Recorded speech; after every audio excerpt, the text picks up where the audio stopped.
In this video, I'm going to be talking about 7 ways to ensure that your loved ones are eating toxin-free foods in 2025. Hi, my name is Dr. Tolu. I'm a medical doctor, medical content creator, and my videos which promote good health have been watched by tens of millions of people all over the world. So let's begin. Number 1, limit the use of plastics. Here's the truth. There's no plastic that is 100% safe.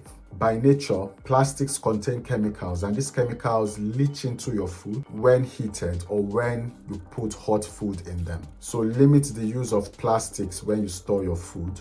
Also make sure that you don't microwave food in plastics, even if the plastic is labeled as microwave safe.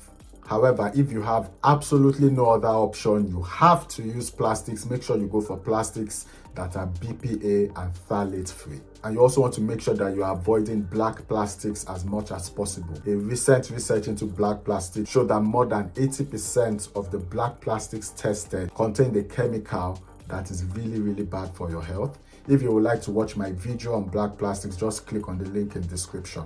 Instead of using plastics for food storage, safer options include glass, ceramic cookware, and you can even use stainless steel lunch boxes. And to microwave your food, safer options include glass cookware, ceramic, food-grade silicone, and porcelain. And when you're thinking about covering your food, maybe when you're microwaving it, you can use unbleached paper or parchment. Whew, that was a lot. Number 2, go for non-toxic cookware. Make sure you avoid non-stick cookware that have scratches on them or non-stick cookware that have been chipped, that their coatings have been chipped. Also avoid non-stick cookware with Teflon or PFOA coating because this can release harmful toxins, especially at high temperatures. Personally, I avoid aluminum as well because when it gets scratched or chipped, it can also leach harmful chemicals into your food.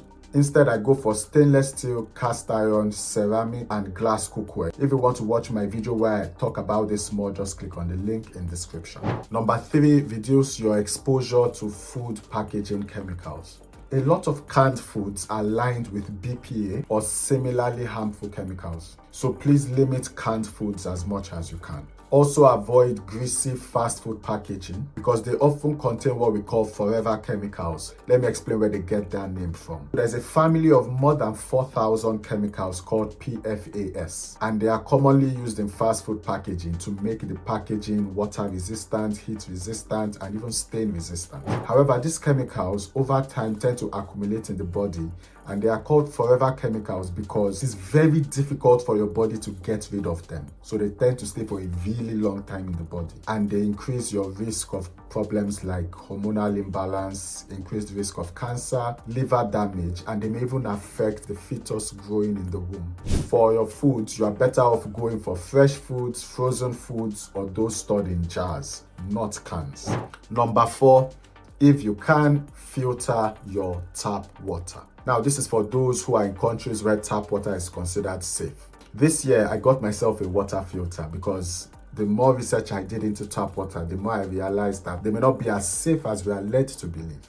Now, I'm not saying that tap water is absolutely bad for you. It's just that I'm not fully convinced that tap water is free from microplastics, heavy metals, and chemicals. As such, I use a water filter to get rid of potential contaminants. Number 5, choose organic foods when possible.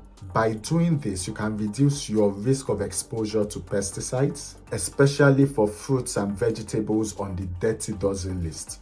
For those of you who may not know what the Dirty Dozen list is, a list that is released every year, and it shows the top 12 fruits and vegetables that are likely to be contaminated by pesticides and other harmful chemicals. For instance, here is the latest Dirty Dozen list. How many of the fruits and veggies here do you eat regularly? Now, even when you go for organic foods, make sure that you wash them thoroughly to remove residues and or bacteria. Number 6, prioritize fresh whole foods. Do your best to minimize your intake of packaged or processed foods. This is because they are often stored in plastics or they contain chemical additives, and these are not good for you. So ways to do this: you can shop at the farmer's market, bring your own bags when you go shopping, or your own container so that you can put the foods in when you go shopping. And for the last thing on the list, number 7, as much as you can for yourself and for your loved ones, try to cook from scratch. I know that we live in a busy world and many of us are combining families with careers. However, cooking from scratch will never go out of fashion. Homemade meals help to reduce our reliance on packaged and processed foods, ensuring fresher and safer options for us and for our loved ones. And to be honest, in a way, it can also help with bonding, because when you're in the kitchen and then your family come in, that can be a time to catch up on things and it can foster unity as well.